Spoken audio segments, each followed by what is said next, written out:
नाथ शंभु धनु भंज निहारा, होई के वो एक दास तुम्हारा। ऐसु कह कहिए किन मोही, सुनी रिसाई बोले मुनि कोही। श्री रामचंद्र जी स्वयं को परशुराम जी का दास कहकर अपनी विनम्र वाणी से कहते हैं कि हे भगवान, इस शिव धनुष को तोड़ने वाला तुम्हारा ही कोई एक दास है,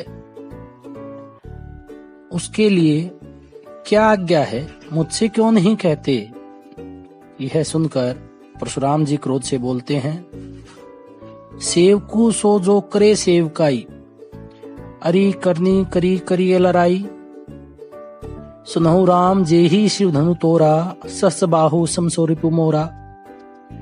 अब परशुराम जी कहते हैं, सुनो राम, सेवक तो वो होता जो सेवा करे, ऐसा काम करके अर्थात शत्रुता का काम करके तो लड़ाई ही करनी चाहिए। सुनो, जिसने भी शिव धनुष को तोड़ा है वह शस्त्र बाहु के समान मेरा शत्रु है। सो बिलगाऊ बिहाई समाजा, नैते मारे जाएं जे ही सब राजा। सुनी मुनि बचन लखन मुस्काने, बोले परशुधरी अवमाने।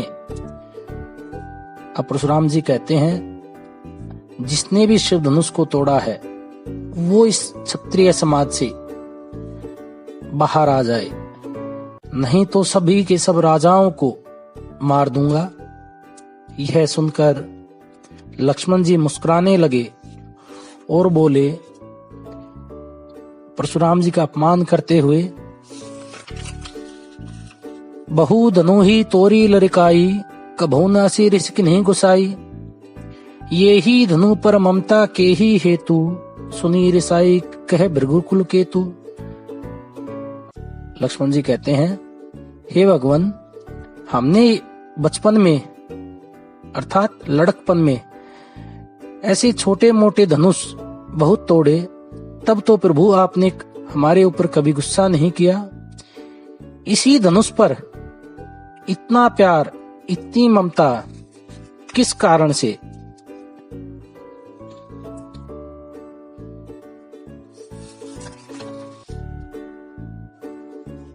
अब यह सुनकर भृगु के कुल में केतु के समान लहराने वाले अर्थात भृगु वंश में ध्वजा स्वरूप परशुराम जी क्रोधित होके कहते हैं, रे नृप बालक काल बस बोलत तो ही न संभार, धनु ही सम त्रिपुरारी धनु विदित सकल संसार। कहते हैं, अरे राजपुत्र, काल के वश में होने के कारण तुम्हें बोलने में कुछ भी होश नहीं। जिसे तुम धनुही के समान कह रहे हो, सारा संसार जानता है कि ये त्रिपुरारी का धनुष अर्थात शिव का धनुष है। इसमें काव्य सौंदर्य व शिल्प सौंदर्य इस प्रकार है। यह अवधी भाषा का बड़ा सुंदर प्रयोग है। रचना में गेयता का गुण है, भाषा भावानुकूल और पात्रों के अनुकूल है।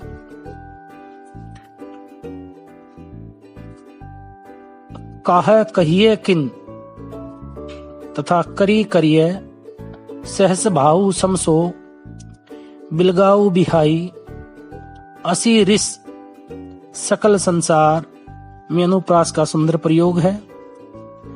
सहस बाहु समसो रिपु मोरा, उपमा अलंकार। भृगु कुल केतु रूपक अलंकार का सुंदर प्रयोग किया गया है।